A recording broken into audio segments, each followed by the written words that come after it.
இருக்கு. கொஞ்சோண்டு சக்கரை போட்டா என்னவா? சக்கரை போடாம இந்த காபி வாயில வைக்க முடியல. கசக்குதையா? என்னது? ஒண்ணு இல்லடி அம்மா, இங்க நான் சும்மா பேசிட்டு கிடக்க மாட்டியா? உடம்புல ஊர்பட்ட சுகர் வச்சுக்கிட்டு காபி இல்ல சக்கரை ஒரு கியாடு. இதுக்கெல்லாம் சக்கரை போட்டு காபி தரக்கூடாது. உப்பு போட்டதே காபி தரணும். கடுப்ப கலக்கிட்டு.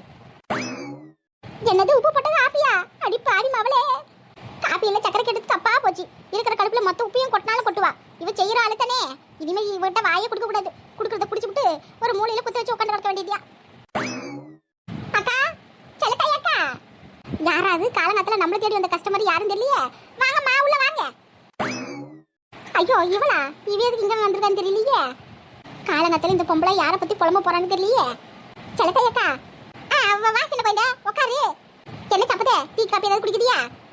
அது வந்துக்கா இரு காபி போட்டு கொண்டாட சொல்றேன் இரு. எம்மாடி ஒரு காபி ஒன்று போட்டு கொண்டா. என்னக்கா உள்ள ஏதோ உடைய வச்சது கேக்குது? பின்ன அவருக்கு கடுப்புல காப்பியை கேட்டா அடுப்புல எனக்கு தூக்கி போட்டு உடச்சாலே தெரியலையே. ஏதாவது நம்ம போய் கேட்டா எங்க ஆத்த வீட்டுல சீதனமா கொடுத்தது நான் அப்படிதான் உடைப்பேன், உனக்கு என்ன வந்துச்சுன்னு கேக்குவா. ஓரமா போய் உட்காரணும் வாய் முடிட்டு இருன்னு சொல்லுவா. நமக்கு என்ன வந்து தேவையா? அவசரப்பட்டு இவ யார் என்னன்னு தெரிஞ்சு இவகிட்ட காப்பி கேட்டது ரொம்ப தப்பா போச்சு. இப்ப எப்படி சமாளிக்க போறேன்? இவ வேற நம்மளே பாக்குறாளே. அது ஒண்ணு சின்ன பையன் கை தவிர ஏதாவது வீடு உடஞ்சிருக்கும். உள்ள அடுப்படியில வேலையை அழைச்சு செஞ்சுட்டு கிடக்குல. இந்த வெயில் நின்று அடுப்புல எதுவும் செய்ய முடியாதுல்ல.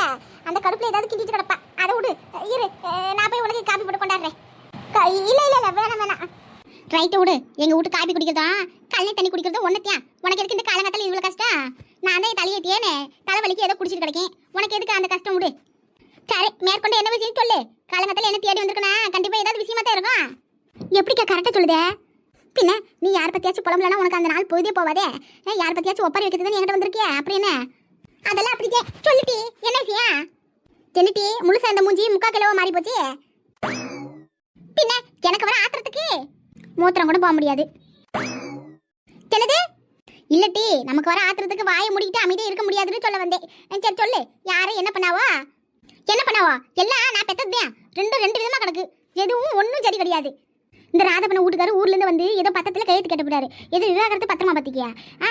எனக்கு நீ வேண்டாம் உனக்கு நான் வேண்டாம்னு சொல்லிட்டு கையெழுத்து போட்டுக்கிட்டு 2 பேரும் பிரிஞ்சு அவங்க வீட்டுல கடந்துக்குவாங்களாம். அந்த விவாகரத்தை பத்திரத்தை தூக்கிட்டு வந்தாரு அந்த மனுஷன். இவ்வளவு வந்து கையில கால ஊந்து எதை சமாதானப்படுத்தி புடிச்சு பிள்ளையோட போய் வாழ வேண்டாமா? ஆனா இவளுக்கு அந்த எண்ணம் கொஞ்சம் கூட இல்ல பத்திக்கியா? அதுக்கு நீ என்னத்த சொன்னுவா?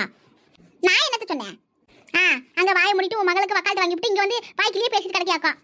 என்னக்கா நீ இப்படி பேசுதே? நான் அப்படி இருப்பேன்னு சொல்லு. மக வாழ்க்கை வீணா போறதை பாத்துக்கிட்டு எந்த தாயாவது சும்மா இருப்பாளா? அது தாய்க்கு. நீ பேய் தானே. இதெல்லாம் நல்லா பேசுற.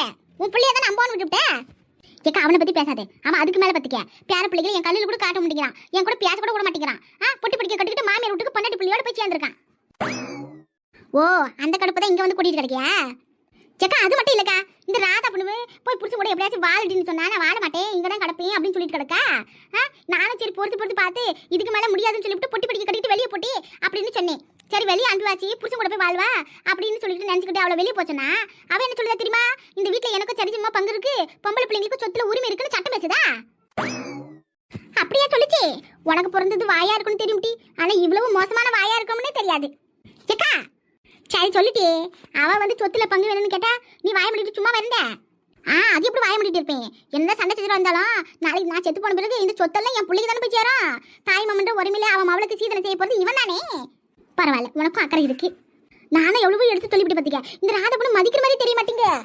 வீட்டை விட்டு அனுப்புனா போறதுக்கு வேற இடம் இருக்காது. அதாவது புருஷ வீட்டுக்கு போவான்னு பார்த்தா இவன் என்னடனா என்னைய வெளியே போ சொல்லுதா.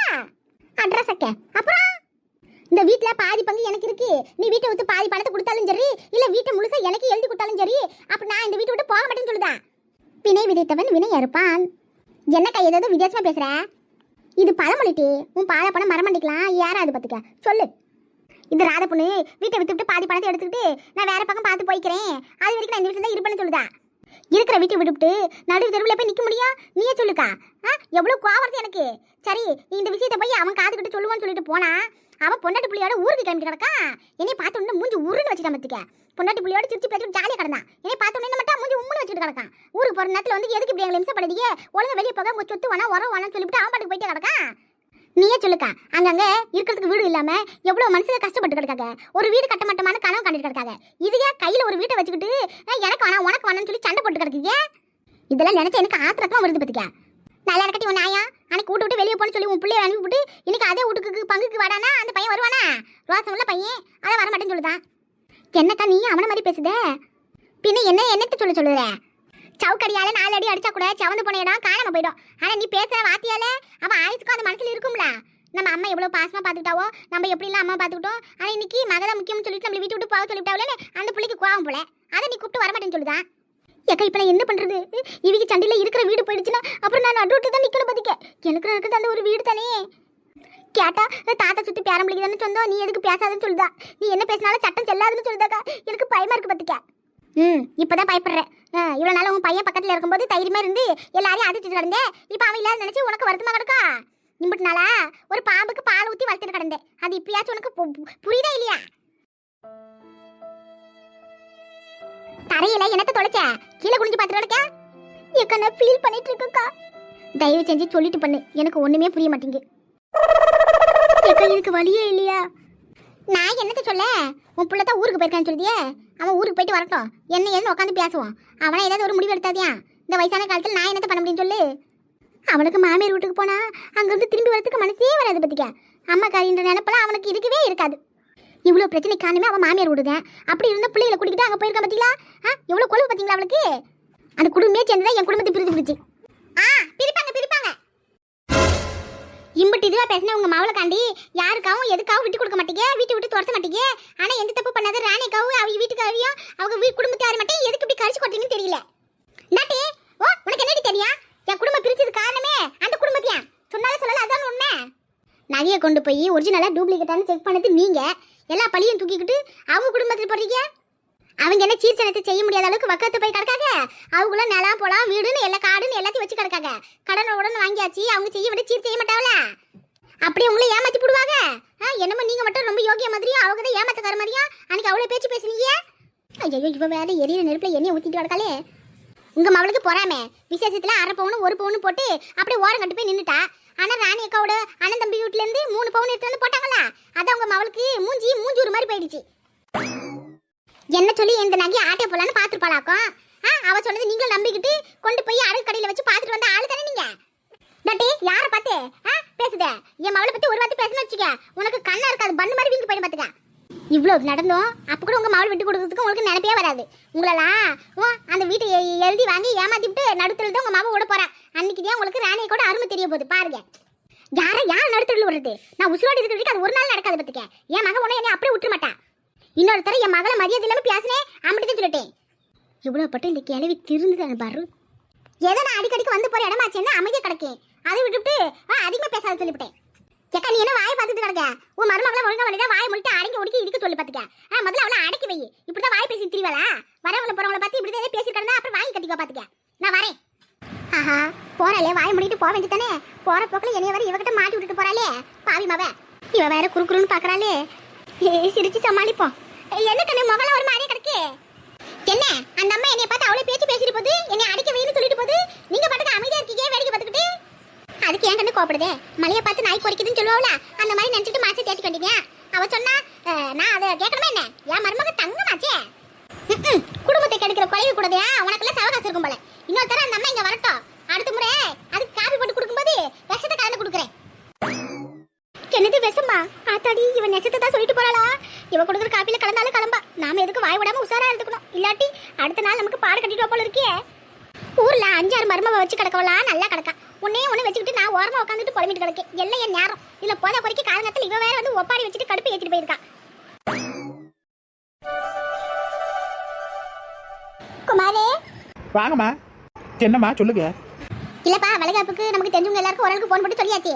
இந்த உன் ஃப்ரெண்டுக்குலாம் நீ போன் போட்டு கூப்பிட்டுப்பல, இல்லாட்டி நான் பேசணுமா? அதில் வேணாம்மா, கூட வேலை செய்யறவங்க கொஞ்சம் பேர் இருப்பாங்க. அப்படியா பெருசாக ஃப்ரெண்ட்ஸ்னு யாரும் இல்லை. ஒரு 5 பேர் தான் ரொம்ப முக்கியம். சொல்லி வச்சிருக்கேன் அவ்வளோத்தியா. நானே பேசிட்டேன். நீங்கள் வந்து பேச வேண்டிய அவசியம் இல்லை, விடுங்க. சரிப்பா சாப்பாடுக்கெல்லாம் சொல்லியாச்சுல, ஆர்டர் கொடுத்தாச்சுல? அதெல்லாம் கொடுத்து அட்வான்ஸ் கொடுத்தாச்சுமா. பந்தலுக்கு டெக்கரேஷனுக்கு எல்லாத்தையும் கொடுத்தாச்சு பார்த்துக்க. அவங்க வந்து வேலையை பார்த்துருவாங்க நாளைக்கு. வேற என்ன விடு, நமக்கு எந்த வேலையும் இல்லை பார்த்துக்க. நீ எதுவும் டென்ஷன் எடுத்துக்காத. என்னடா எந்த வேலையும் இல்லைன்னு சொல்லுத? இவ்வளவு வேலை கிடக்கு வளைகாப்புக்கு, நீ என்னடா எந்த வேலையும் இல்லைன்னு சொல்லுத? ஆமாம்மா, என்ன வேலை நம்ம சைட்லேருந்து சாப்பாடு டெக்கரேஷனு இதுதானே. வேற என்ன வேலை இருக்க போது சொல்லு. பச்சைக்கிளியோட பிறந்த வீட்டு சைட்லேயே வளகாப்பு பண்ணி அவங்க வீட்டு கூட்டிட்டு போவாங்க. ஆனால் இங்கே காலை கொடுமை அவங்க அப்பா அம்மாவே இங்கே தானே கிடக்காங்க. அப்புறம் நமக்கு எனக்கு அவளை அடே பொறுமையா பேசுறா. பொண்டாட்டி வெளியே தான் வரா. ஏன்டா இப்படி கத்தி கத்தி ஊரையே கூப்பிடுற? அவங்க காதுல வந்து என்ன நினைப்பாங்க? நானும் உனக்கு பலமுறை சொல்லிட்டு பார்த்துக்க, இப்படி எல்லாம் பேசாத பெரியவங்களன்னு சொல்லியிருக்கேன். நீ மறுபடியும் அதே பேசிட்டு இருக்க. ஏம்மா எனக்கு வர கோவத்துக்கு அவங்கள பத்தி உனக்கு எதுவும் தெரியல பாத்துக்க. அதை நீ நல்லதே பேசிட்டு இருக்க. இந்த வளகாப்பு முடிட்டோம், அப்புறம் நான் யாரு அவங்க யாருன்னு எல்லாரும் தெரிஞ்சுக்க தான் போறீங்க. என்னடா பண்ண போற? நீ பேசுற தோரணையே சரியில்லையே. இங்க பாரு குமார், அவசரப்பட்டு எது பேசக்கூடாது பாத்துக்க. விசேஷம் நடக்கிற வீட்டுல அப்புறம் எல்லாருக்கும் நிம்மதி இல்லாம போயிடும். ஐயோ எம்மா, எல்லாருக்கும் நிம்மதி வரணும்னா நான் கண்டிப்பா பேசி ஆகணும். நீ கவலைப்படாத. விசேஷம் முடிகிற வரைக்கும் நான் வாய் முடிட்டே இருப்பேன். விசேஷம் முடிஞ்ச அடுத்த நிமிஷம் தான் நான் வாயை திறப்பேன். என்னடா நீ பேசுறதே சரியில்லை. என்ன உன் மாமனார் மாமியார் கிட்ட வரதட்சணை கேட்க போறியா? ஆமா, வரதட்சணை கேட்டாலும் அவங்க வண்டி வண்டியா கொட்டி வந்து செஞ்சு விட்டாலும் அமைதியா இருப்பியா? அடே குமார், எதுவும் அவசரப்பட்டு கேட்டாதடா. தயவு செஞ்சு எது சொல்லிடாது சொல்லிவிட்ட பாத்துக்க. இதுல உன் அம்மாவோட மான மரியாதை எல்லாமே இருக்கு. நீ அதை பத்தி கவலைப்படாதமா, விடு. நான் பாத்துக்கிறேன்னு சொல்றல, ஏன் டென்ஷன் ஆகுற? விடு. என்னமோ எனக்கு பயமா இருக்கு. நீ சொன்ன உடனே நீ சொல்றதெல்லாம் பார்த்து எனக்கு திக்கு திக்குண்டு. சரி அதெல்லாம் இருக்கட்டும், விடு. ஒரு 5000 ரூபாய் பணம் இருந்தா கூட. என்னம்மா குடியேன்னு சொல்லி கேட்குறீங்க? குடுன்னு சொல்லி உரிமையை கேட்க வேண்டியதானே? இருக்கு, நான் பணத்தை எடுத்து வரேன். பரவாயில்லையே, என் மகன் கல்யாணம் ஆன அப்புறம் மகனா தான் கிடக்கான். அம்மா கிட்ட எவ்வளவு அன்பா நடந்துக்கிறான். இதுக்கெல்லாம் காரணம் என் மருமவ. வீட்டுக்கு வந்த மருமவ ஒழுங்கா இருந்தா மகனும் ஒழுங்கா தான் இருப்பான். இந்தாம்மா பணம் போதுமா, இன்னும் கொஞ்சம் வேணுமா? போதும்டா. அப்புறம் மாலைக்கு ஜடைக்கு அதுக்கெல்லாம் பணம் கொடுத்து சொல்லியாச்சுல? ஏம்மா எல்லாமே நான் சொல்லிட்டேன். டெக்கரேஷன் பண்றவங்களே மாலை ஜடை எல்லாமே கொடுத்துருவேன்னு சொல்லிட்டாங்க. அப்ப சரி. வேற என்னம்மா, போட்டோகிராஃபர் கூட சொல்லியாச்சு. என் ஃப்ரெண்டோட அண்ணன் தான் பாத்துக்க, நல்லா பண்ணி கொடுப்பாரு. ஓரளவுக்கு எல்லாருமே நமக்கு தெரிஞ்சவங்கயா, அதனால எதை பத்தி கவலைப்படாத, எல்லாரும் நல்லா பண்ணி கொடுப்பாங்க. சரிடா, சந்தோஷம்யா. சரிம்மா, பணம் போதுமான்னு பாத்துக்க. வேணும்னு சொல்லி எடுத்துட்டு வரேன். போதும்டா, உன் மாமியாருக்கு மட்டும் தான் புடவை எடுக்க போறேன். அதனால இந்த பணமே போதும். என்ன சொன்னீங்க? என்னடா இப்போ என்னமா சொன்ன? மாமியாருக்கு புடவை எடுக்க போறியா? ஆமாண்டா, உன் மாமியார் இருக்குதியா, பச்சைக்கிளிக்குதியா, அவ கல்யாண புடவை தான் சிம்மத்துக்கு கட்டணும்னு சொல்லியிருக்கும்ல. அதனால அவளுக்கு எடுக்கல பாத்துக்க. உன் மாமியாருக்கு மட்டும் தான் எடுக்க போறேன். நம்ம வழக்கமா இருப்போம்ல, சேலக்காரர் அவர்கிட்ட சொல்லி விட்டுருக்கு. ஒரு 10 மணி போல வரேன்னு சொல்லியிருக்காரு. அதனால இவங்களுக்கு வரைக்கும் எடுத்து கொடுப்பா. வேற யாருக்காச்சும் சேலை எடுக்கணும்னு சொல்லிட்டா சேர்த்து எடுத்துருவான். செலவு கொஞ்சம் கம்மியாகும்ல. இவர்கிட்ட சேலையும் நல்லா இருக்கும் பாத்துக்க. ஏமா முதல்ல அந்த படத்தை கொடு. ஏன்டா என்னாச்சுடா? இங்க பாருமா, உனக்குன்னா எடுத்துக்க, இந்த அவளுக்குன்னா எடுத்துக்க. அது விட்டு அடுத்தவங்களுக்கு என் பணத்துல நான் எதுவும் வாங்கி தர மாட்டேன், செலவு பண்ண மாட்டேன். போ இங்க இருந்து முதல்ல பணத்தை கொடு. அடி ஏன்டா இப்படி பேசுற? ஏற்கனவே உன் பொண்டாட்டி எங்க அப்பா அம்மாக்கு செலவு பண்றதுக்கு இவர் கணக்கு பார்க்கறாருன்னு சொல்லி கத்திட்டு கிடக்கா. இதுல நீ வேற ஏன்டா இப்படி பேசுற? விசேஷம் வந்தா வீட்டுல இருக்கிறவங்களுக்கு சேலை எடுக்கிறது, வளையல் எடுக்கிறதுன்னு எல்லா இதுல சாதாரண விஷயம் தானே. சொல்லி அண்ணன் நல்லா சம்மதமாக போயிட்டாங்க. அவங்களுக்கு இந்த மாதிரி நல்ல நேரத்தில் நம்ம புடவை எடுத்து கொடுக்கணுமா இல்லையா? அவங்க கல்யாண பொண்ணோட கல்யாணத்தை தான் அவங்க கண்ணார பார்க்க முடியல. இந்த சீமந்தத்தாவது நல்லபடியா சீர திருப்பம் நடத்தி அவங்க சந்தோஷமா பார்க்கணும்னு அவங்களுக்கும் ஆசை இருக்கும்ல. சொல்லு, விசேஷத்துக்கு அது நம்ம வீட்டுல இருக்கிறவங்களுக்கு சேலை எடுத்து கொடுக்கலாம் நல்லா இருக்காதுடா. அதனால தான் அம்மா எடுத்து கொடுக்கேன்.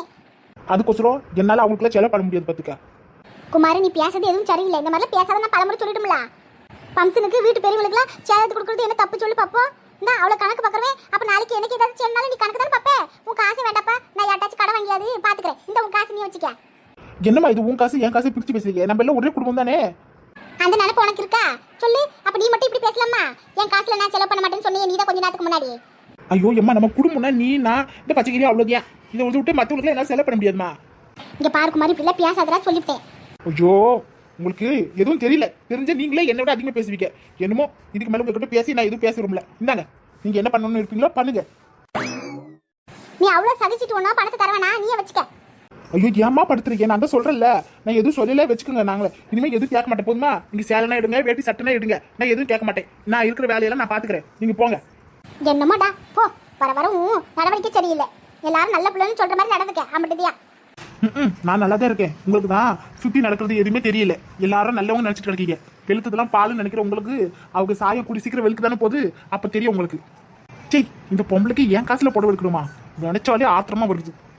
முதல்ல இவங்க 2 பேரும் வீட்டு விட்டு வெளியே அனுப்பணும். வழக்கப்ப முடிட்டோம், அதுக்கப்புறம் வச்சுக்கிறேன் இவங்களுக்கு. அதனால தானே வாயை முடிக்கிட்டு இவங்க பண்றதெல்லாம் பார்த்துட்டு அமைதியா இருக்கேன். வழக்கப்ப முடிஞ்ச அடுத்த நாளே கழுத்தை பிடிச்சி வெளியே தள்ள மாட்டேன். அப்புறம் இருக்கு இவங்களுக்கு.